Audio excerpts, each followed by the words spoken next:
Since becoming a mother, I discovered that I had lots of negative beliefs about motherhood that did not end up being true for me. And I thought I would just share this with you in case you're pregnant and worried about the same things. Maybe it will comfort you and provide some hope. But first, if you're new to my channel, make sure you subscribe so you don't miss any of my future releases. So the first belief I had was that I would never be as fit as I was before.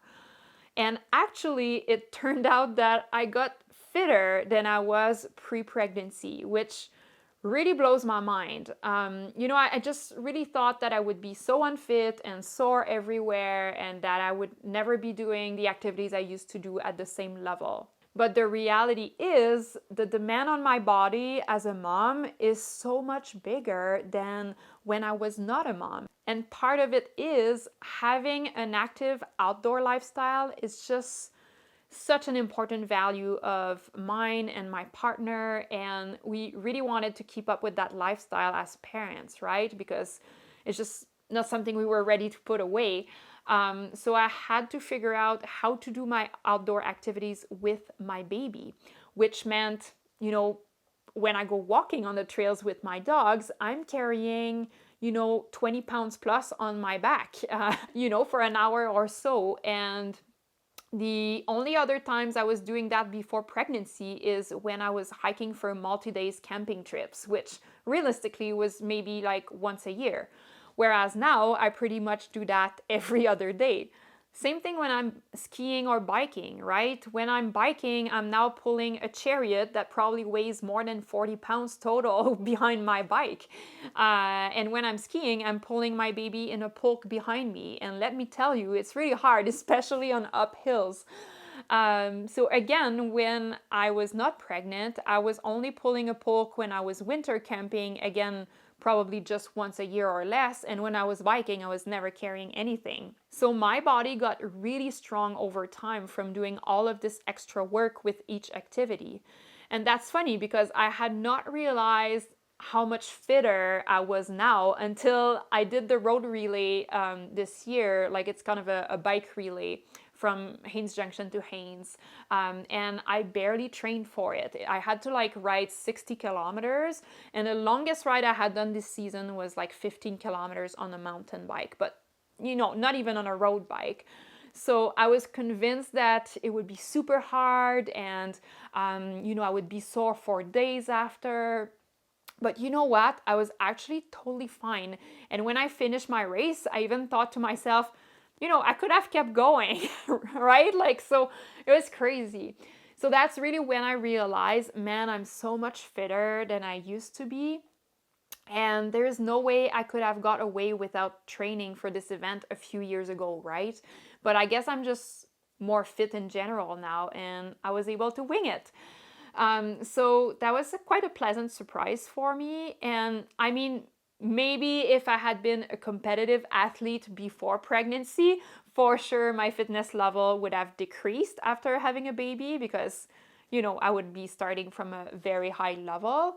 But from where I was starting from, it was great to realize that it was actually possible to be fitter after pregnancy versus the opposite. My second negative belief about motherhood was that I would never have the time to do anything for myself for years after my baby was born. I had heard so many stories of moms who just could not take any time for themselves for such a long time after birth.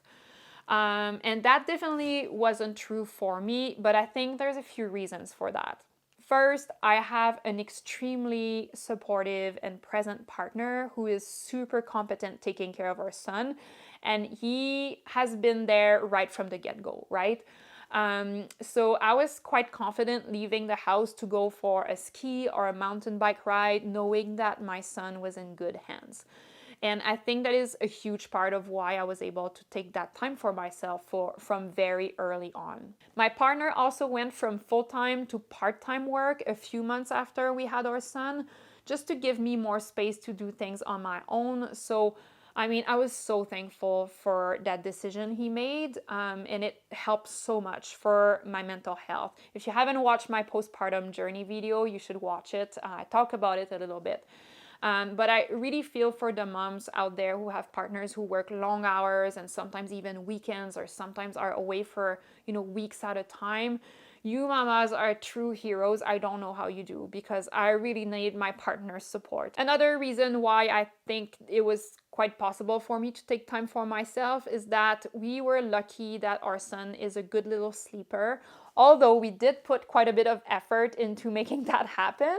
But still, I know of so many parents who put a lot of efforts into sleep training and so on, but never get results. And for us, it worked quite well. So anyway, I feel like when your baby sleeps and parents get good sleep, it's so much easier to do things for yourself during the day instead of just napping to catch up on sleep, right? I remember in the first 4 months when I was still exclusively breastfeeding at night, and I was so tired in the day. All I wanted to do when I had breaks during the day was to lie down and rest, because I felt so exhausted. Never mind trying to work out or do any other leisure activities during that time. So it's really only once I got good sleep that it was easier for me to do things for self-care and leisure and so on. And the third reason why I think that it's a little easier for me to take that time for myself is that I was and still am a pretty effective and organized person in life. And I know this is a personality trait of mine, and not everyone is like that, right?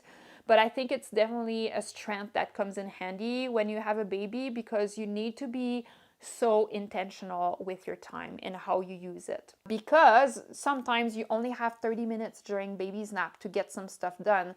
And if you're spending half of it wondering what you should be doing, and you're all over the place, you're like you have like different projects in mind, but you're not starting anything, or you're starting something, but you can't finish it, you'll kind of end up wasting that time, right? And you may not have as much time at the end of the day to do the things you love doing, rather than getting things done at night. So basically at the end of the day, you'll end up accumulating all of these things, these house chores that you weren't able to get done through the day.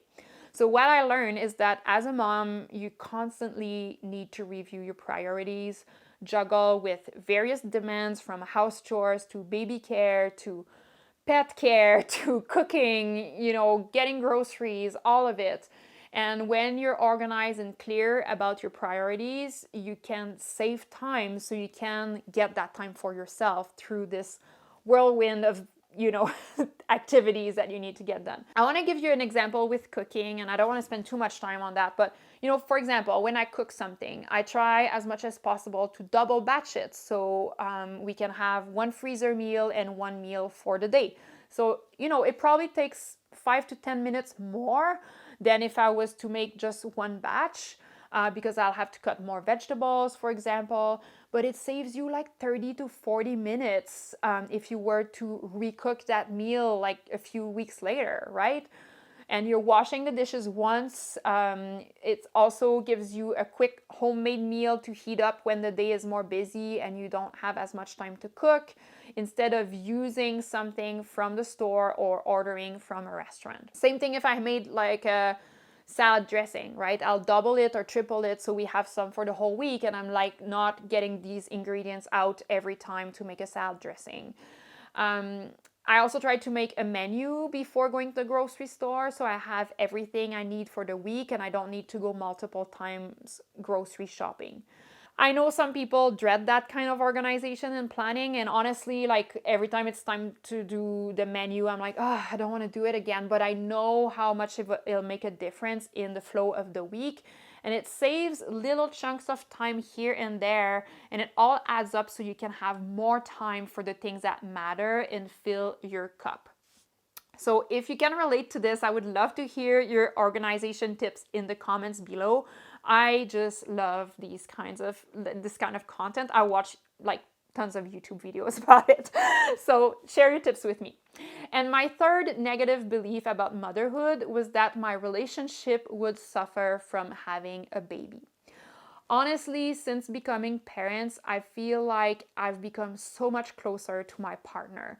And, seeing him as a dad, especially that he's so competent and wonderful at it, just made me fall in love with him again. And don't get me wrong, I'm not saying there's, always ups. I know it's like a roller coaster, right? There's ups, there's downs, and it goes like this every month. But eventually it stabilizes, and when the sleep was not great, of course, we had harder moments. But overall, I would say that our relationship has definitely improved since becoming parents. And it's been so enriching to discuss our values and see what we want to model for our son and what kind of traditions we want to start and just kind of grow and learn together. I know this is just my personal experience, and I'm not saying this is the case for everybody. But anyway, if you're pregnant right now and you're thinking, oh my God, my relationship will automatically take a toll when we have a baby, I don't think you should assume that, because it may very well be the opposite, right? If you already have a strong relationship with your partner before having a baby, the chances are in your favor that you will just kind of grow together as parents and things will just get better and better for you. So anyways, those were my 3 misbeliefs about motherhood that thankfully did not happen to be true in my case. If you're pregnant, I would love to know what your beliefs are about motherhood in the comments below. Thanks for watching.